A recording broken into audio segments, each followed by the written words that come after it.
Thank you for listening to Agile Standup, the show where we talk about all things related to Agile, Scrum, and Kanban, leaving no subject professional, unprofessional, awesome, insensitive, or otherwise untouched. Today, I'm going to speak with Mike Cohn, CEO of Mountain Goat Software and expert at creating high-performing software teams and organizations. And we're going to discuss why user stories are the best way to convey problems to develop software solutions against, are estimating user stories truly important for teams, and of course, what metrics are best for helping a Scrum team plan and succeed sprint to sprint.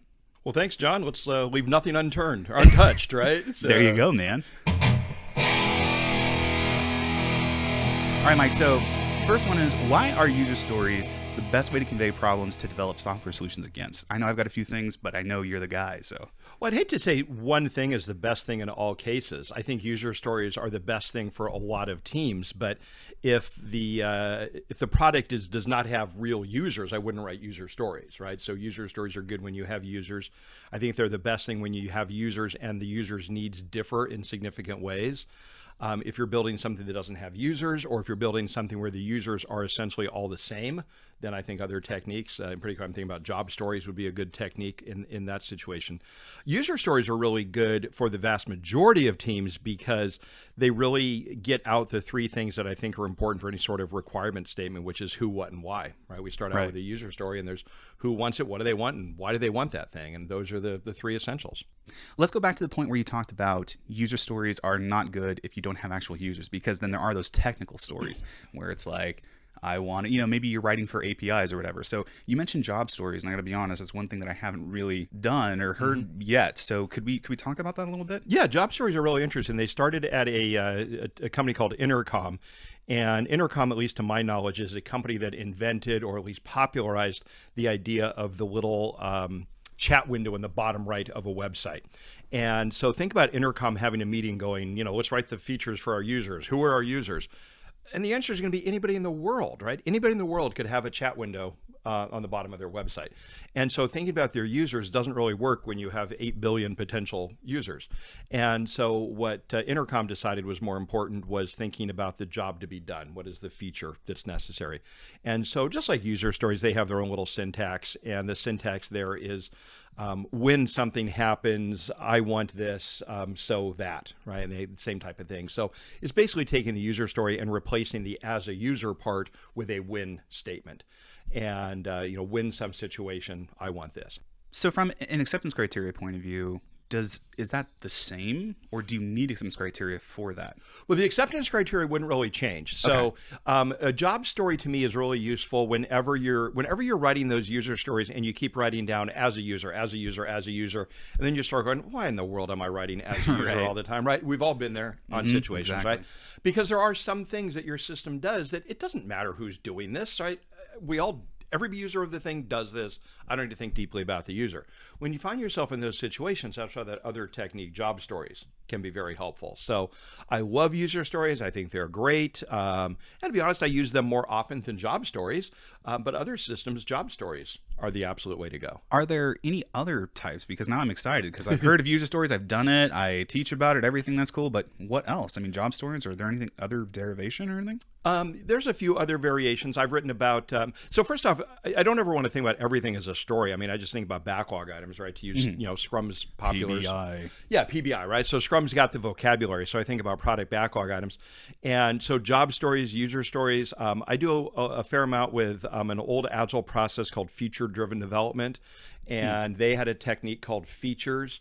And anybody listening to feature, probably to them meant something completely different than what you're thinking right now. It was just the lowest level of they called it a features list. Most of us these days would call it a product backlog. It was just their lowest level, but it was really good for technical things like APIs, right? And so that's another syntax.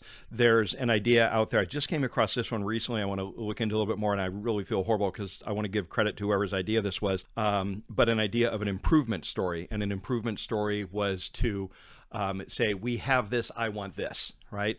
The system does this many transactions per second now, I need to move it to this amount or something like that. So it's about some sort of improvement you want to make to the system. I think the big thing that user stories gave us was the idea that we want to have these little short things in a list, and I'm avoiding the term product backlog there, but we want to have a bunch of little short things in a list, and they can take a variety of different formats, but they're all pointers to conversations or additional detail. Rather than being all the detail themselves, they're pointers to detail. And so a user story says, users want to do this, go talk about it, right? A more technical thing like an API written in a feature-driven development syntax would be the same thing. It's a pointer to an API signature. Go create a method that does this, right? And then we would talk about it. So they all bear the consistency of they each should be, whether it's a job story, user story, feature, improvement story, a pointer to some sort of discussion or document. And that's where I think user stories kind of change the world, not having some silly little template, but the idea of not having a master list of everything we have to do, but a master list of things we have to talk about. So I'm really glad you called that out, because I've noticed that the feedback that I get, especially when I'm doing coaching, is that people will say like, well, this is a template. Why do I have to do that? Because to me, it doesn't make sense. I feel like I'm doing it for somebody else. And if nobody else cares, then why am I doing it? So is there ever an instance where, and I'll just use the term because we talked about it earlier, the product backlog item, is there any time where writing a PBI, you may not want to use a user story? Well, and that's where we would use the job stories or others. So, okay. Well, sure. Okay. So I think the idea there is how rigid should we be about the template, right? I think that's the real heart of it. If you're brand new to Scrum, I think using the template's great, right? I mean, you're learning how to write, right? I mean, learn how to write a user story, do it with a template, right? Who wants it? What do they want? Why do they want it? As you get good with it and proficient with it, does everything have to be that way? No, you'll see the items that don't, and that's where you can start using other techniques. So I don't think it's something that, I mean, my backlogs are not 100% user stories. If I were to look at my backlog, and this is just made up numbers, but I have done the math on it in the past. But I don't know, I don't know day to day my statistics on my backlog. But when I look at a backlog I've written, it's typically about 70 or 80% that I would be proud to show somebody. I'm not embarrassed by it. The other 10 to 20% would be stuff that I'm embarrassed to show another Agilist, right? And it would literally be things like, well, here's one we just had last week. It'd be fix the webinar registration bug we discussed in this morning's meeting. That is on my backlog right now. See, yeah, that's like a task. It's like just it might be a story. It might involve a couple different people. It might be a big enough thing. Right. But fix the webinar bug we talked about this morning, right? If that thing doesn't get fixed in 3 days, nobody remembers what that is. Right. Right. Right. But I wrote that. I'm not proud of it. But I wrote it with the assumption that my team will fix it in the next couple of days because we talked about fixing it in the next couple of days. Right. Excellent. So I didn't write it as a user, as Mike, I want the webinar. No, right. I just wrote down enough that somebody remembers what they have to do. Now, if for some reason we don't fix that thing in 3 days, it kind of sucks because we're not going to remember what it was, right? And that's what I mean. My backlog isn't perfect. I have stuff that I'd be embarrassed on there. It's just, I'm not embarrassed about a bug, but I mean, I'm embarrassed I didn't write a good user story. Right? Got it. No, I'm exaggerating. I don't get embarrassed about my backlogs, but it's just not something I'd be proud of. It's just something I wrote it. It's good enough. It's there for 3 days. I didn't follow the template. I didn't feel I needed to. Boss Vode had said something really cool that always stuck with me, and he said that writing a story or writing any type of increment of work depends on how, and I'm paraphrasing him right here, but it says you should write to how the team wants to remember their conversation. What are your thoughts on that? Because I always thought that was cool, because that could literally be like what you talked about, where it's like, fix the webinar bug this morning. Yeah. I think that's perfect. I mean, Boz was right about that. It's, we talk about stories a lot of different ways. They're reminders to have conversations. I call them pointers to requirements.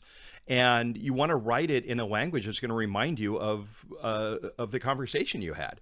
If, going back with my silly example of fix the webinar registration bug we talked about in this morning's meeting, if I wrote down instead fix bug number 1872 in our tool, right, nobody would know what that is. They could all go look it up, right? And that would be perhaps a better way to document that thing if we're not going to do it for 3 weeks, right?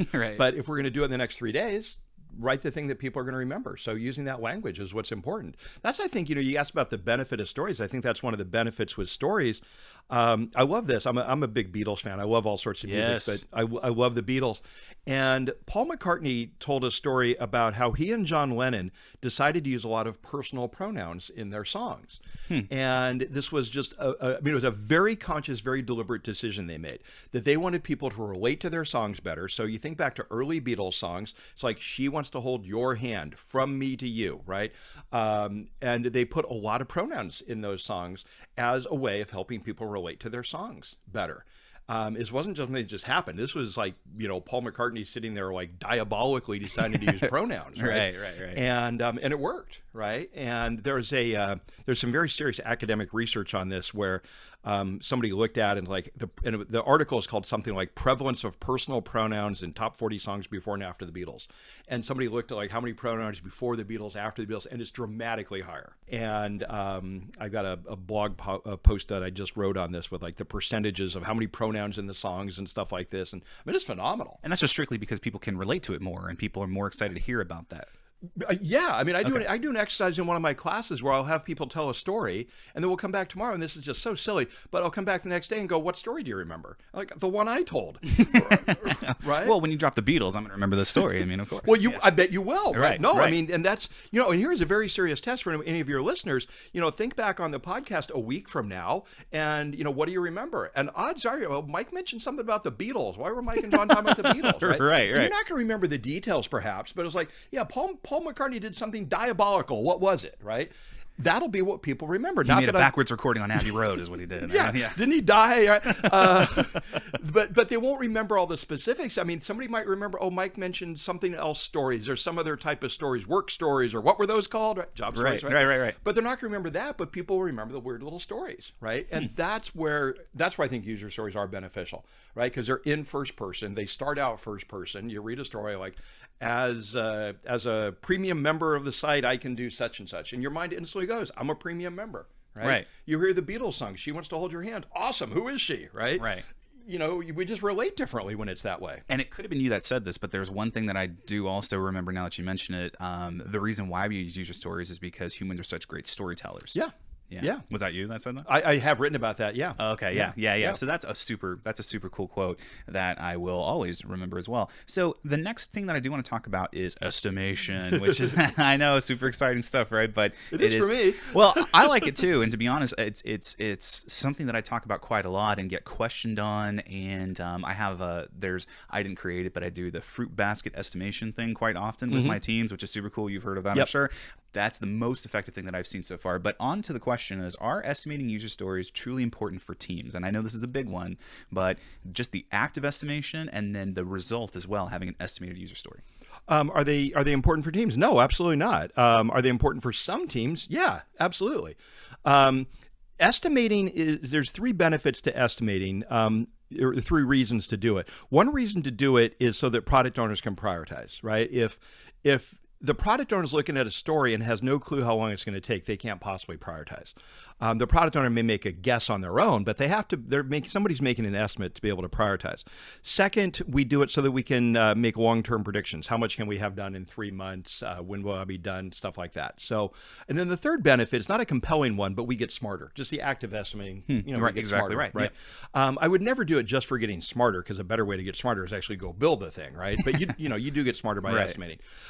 But if your team needs to make long-term predictions, and not all teams do, or if your product owner needs the information conveyed by an estimate, that's when you should estimate user stories. But if nobody's asking you to make long-term predictions, and if your product owner doesn't need that information to estimate, no, you don't need to estimate your product backlog items. Right. Perfect. Yeah. So I think the answer is it just depends on the team. Yeah. So here's. Can I change that? Yeah. It doesn't depend on the team. It depends on the product owner and the business, right? Because we don't do it for the team. We do it for the product owner or the business. But then what about like velocity and planning? I mean, isn't that what it's all for? Like the fact but that's for the business, right? The business wants to know, how much can you have done in 3 months, or when can I get this stack of features? If nobody's asking that, we don't need to do that. Oh, interesting. Because I was going to say that it's not for the business, because the business can then weaponize that later to say they're underperforming sprint to sprint or what's going on here. Well, sure. I mean, the things can be misused. The information conveyed by the estimate is for the business, right? The business is going to come to the team and go, how much can I get in 3 months? Right? Let's just use that as our example. How much can I get in 3 months? To answer that, you have to have some estimate of your velocity and things like that, right? So the information conveyed by the estimate is for the business. Oh, okay. All right. So the team uses it to answer questions the business will have. So there's this one thing that I was thinking about, at least for one of the teams that I currently have, as far as like kind of part of the transformation plan. And I wanted to leverage, I just want to get your thoughts on this now that you mentioned that, because it kind of rocked my world just now on what you just said, because I thought that they were for the teams so that they can help the teams grow. And then eventually, which is my next point, move off of story points, because my thought would be that the more important focus is the deliverable at the end of the day. What did they do? How were they successful? Not what they did, because what they did could be minuscule in terms of, it could be minuscule relative to what they did in previous sprints. But as far as if it was one little tiny thing that they did, but then it changes the way that the user uses the product, or man, it fixes this issue that took care of it. That's high value, even though it doesn't look like it on paper. Still high value. So I guess my theory was that having a sprint goal and getting to the point where your single metric is, did we meet the sprint goal, or did we not did we not meet the sprint goal? That's like nirvana. That's the best place to get to. And to get there, you're going to need to have that understanding of estimation and really get to the point where you don't need it anymore because you're already experts on it. I guess, what are your thoughts on that kind of promotion plan where it's like you start with story points, you get that, you understand the concept of relative estimation, and then you get to the point where you focus on, did we or didn't we meet that sprint goal? I think we should always be looking at, did we meet the goal of the sprint? Everybody always has these examples of, what if the team does something that was very small, but it was amazing. But then when you say, okay, give me examples of that, they're pretty few and far between. You're right. I mean, how often do we do something that was, just to put them in points terms, or let's just use days of work. How often do we find something that's one day of work and it's more valuable than the other things that were 100 days of work? Right. I mean, they're out there, right? But they're far-fetched examples. No, I don't think we want to necessarily get away from points for most teams. I want to back up because I want to go back to your point about, do teams need this? You need to do this if your product owner needs to prioritize, which is for most teams, that's the case. Or you need to do it if people are asking you to make long-term predictions. If people are going to stop asking for long-term predictions, sure, stop estimating. But most businesses want some form of long-term estimate, right? Now, I want to give you an example of a team. This will be a silly little example, but an example of a team that doesn't use story points will be a surprising one. My team. Let's talk about that, because that sounds cool. My team does. So I do not know my velocity. This is my team in Mountain Goat. I do not know my velocity. I do not have story points on most items. Now, as the guy that wrote the book on these topics, I know, that's surprising. We right? do have an audience here, Mike. Yeah. Well, you said like nothing untouched, right? Yeah, right. That's true. So here's why, though. I am still enough of a programmer. I'm hoping my CTO is not listening. I'm enough of a programmer that I can look at most things on the backlog and go, that'll take a week, or that's easy, and that's huge. I can look at most things and know that. So that's why most items on our backlog are not estimated. Some things on our backlog do have estimates because they're things that I have no idea about. I just don't go into that area. I don't understand it. Don't know what we have to do. And I ask my team, hey, estimate this one. I want to know how big it is.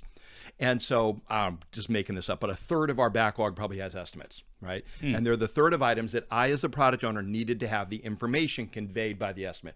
Do I care what the estimate is? Don't care at all. I care about the information conveyed by the estimate, right?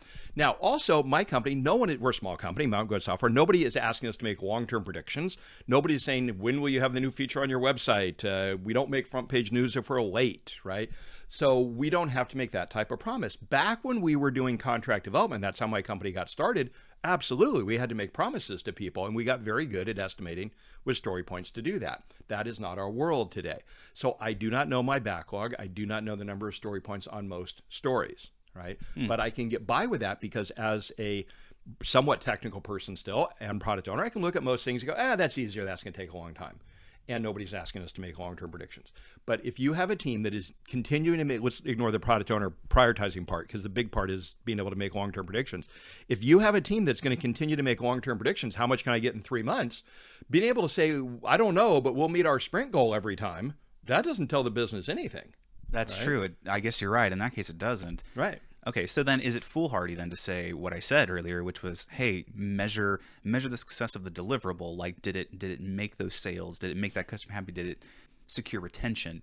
That's not the way to go. It's more of those are great metrics. The challenge with a lot of those is they're not, they're hard to measure in the short term.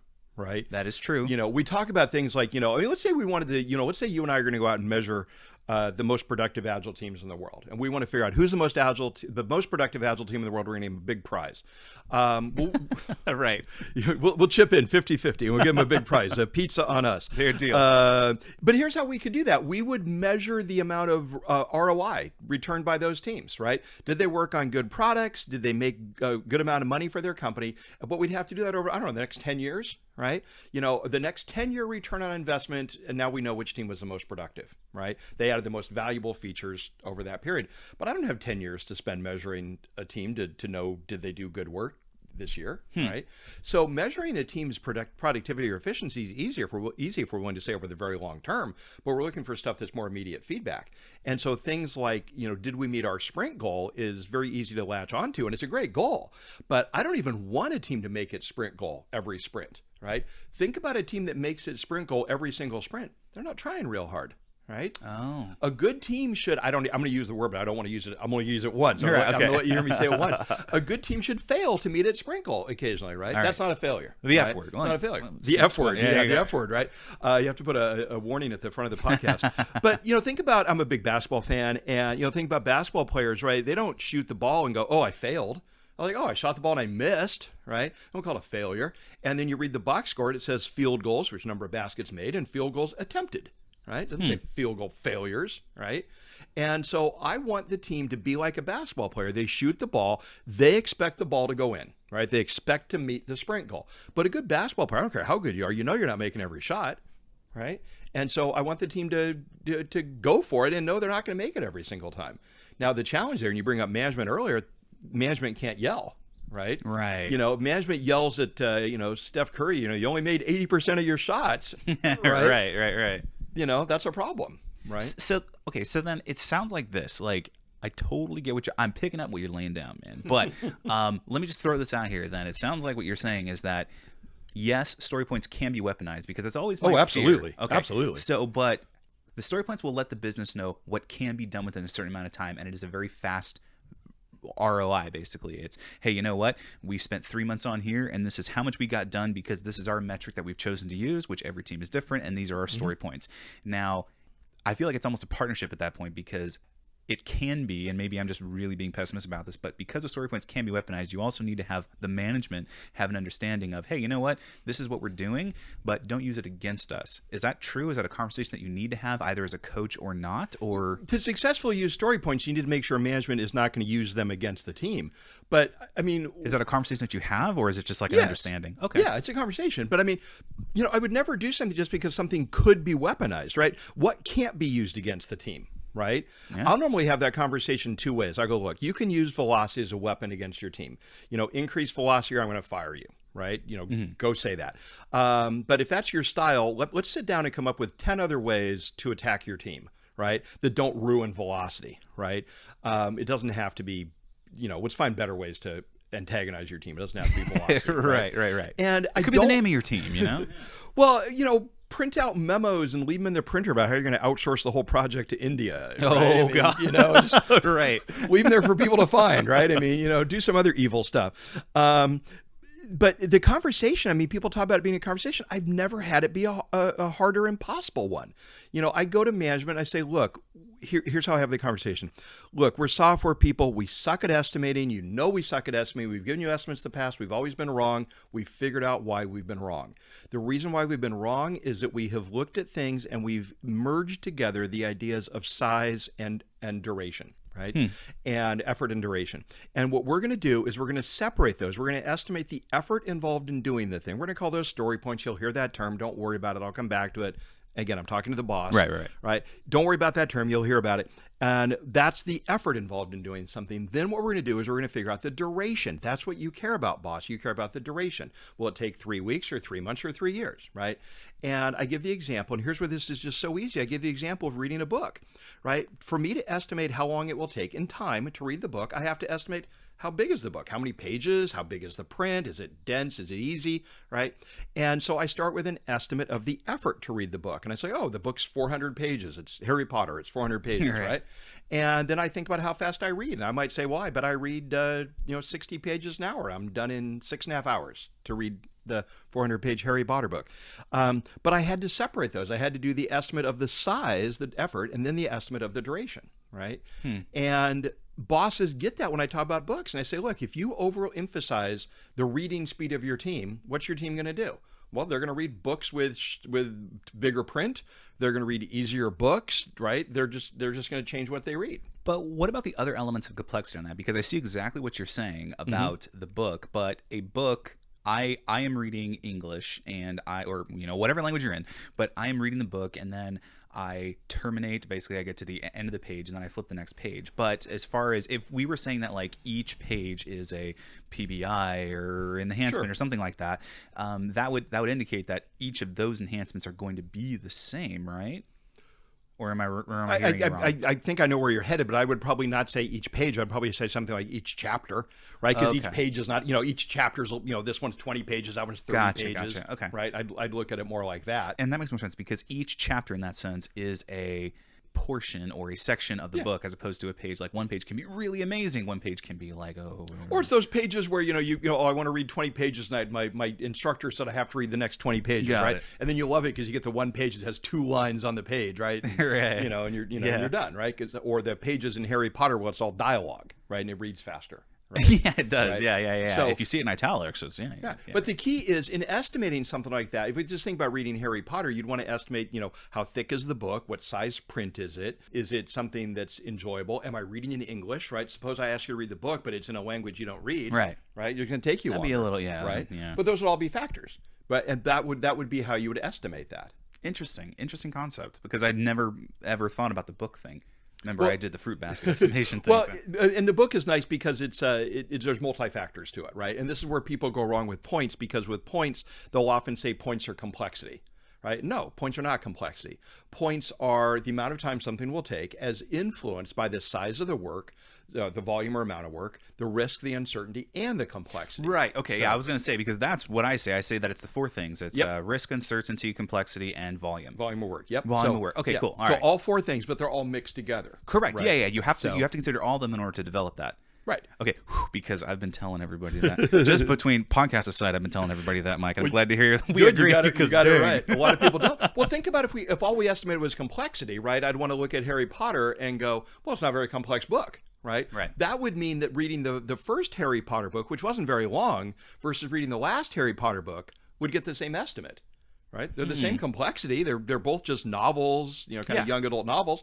So they're the same complexity. One book's twice as long. Right? Interesting. So that's why it's more than just one factor. Last question that we have is, what metrics are best for helping a Scrum team plan and succeed sprint to sprint? I think we kind of answered that slightly with the story points, but it's not for the team, it's for the business. But are there any metrics that would help us out if story points aren't the one? Well, I think we touched on it with the story points, but also with the idea that you don't want to finish everything every sprint, right? I mean, you want to try to meet your goal as much as possible, but you want to avoid getting obsessed with making it every single time, right? And that would be the same thing back to the basketball player. If the basketball player makes every shot, they're not trying real hard. And so I'd want to be looking at that going, if I have a team that makes it every single time, that's a bad indicator, right? Of a team not being aggressive. Interesting, because what you want to see are those highs and lows, because that can indicate that we're taking risks or trying something new. Yeah, that's a good thing, cool. Right? Well, and think about the boss going to the coach going to the basketball player and say, "I'm going to give you a big bonus if you never miss." Guy's never going to miss, but he's never going to shoot, right? He's only going to dunk the ball or something, because he's afraid of the failure, because he won't get his bonus. Yeah. So think about a player that comes off the court after they missed an important shot. Coach is probably going to pat him on the back and go, "Nice try." Because it was a nice try. It didn't work. I'd do it again next time, though. Dude, that's the best thing I ever heard, I swear. I mean, I don't want to be weird about it. Man, that was awesome. Like, I can't wait to go. I'm going to say, go to this portion of the podcast. I'm going to go to my management and say, listen what Mike Cohn said about this. That's so cool. But that's why, and I use the, you called it the F word earlier, right? And I said I didn't want to repeat it, but it's like, it's not really a failure. It was an attempt and we didn't make it, but you don't want your team to make it every single time. It just, if you put too much pressure, they will make it, but they'll do it by cutting back. Not a good place to be. And on that, thank you for playing along with us today in the Agile Stand-Up. Today I spoke with Mike Cohn and discussed user stories. Are user stories truly important for teams, and what metrics are best for helping a Scrum team plan and succeed? Mike Cohn is the CEO of Mountain Goat Software and is very passionate about creating high-performing teams and organizations. He is also an author, having written, quote, user stories applied for Agile software development, and many more notable books on Agile software development, of course, available wherever books are sold. Check out mountaingoatsoftware.com for more information. So, Mike, how'd that go? That was fun, John. That was a lot of fun, dude. I learned a lot. And thank you for agreeing with me on some of the things, because there are people listening and I look pretty bad, I am glad we agreed on some stuff, but it's no fun if we agree on everything, right? That's true. So That's why true. talk? Yeah, because right? we want to see those highs and lows. Back to the basketball stuff, all that good Well, stuff. and back to what product owners and teams should be like. If they agree on everything, there's no reason to talk, right? Ooh, So that's cool, man. All right. Well, Mike, thanks so much. Do we have any impediments at all today, Mike? no impediments at all. Good to go. Awesome. I love that. We're good to go. All right.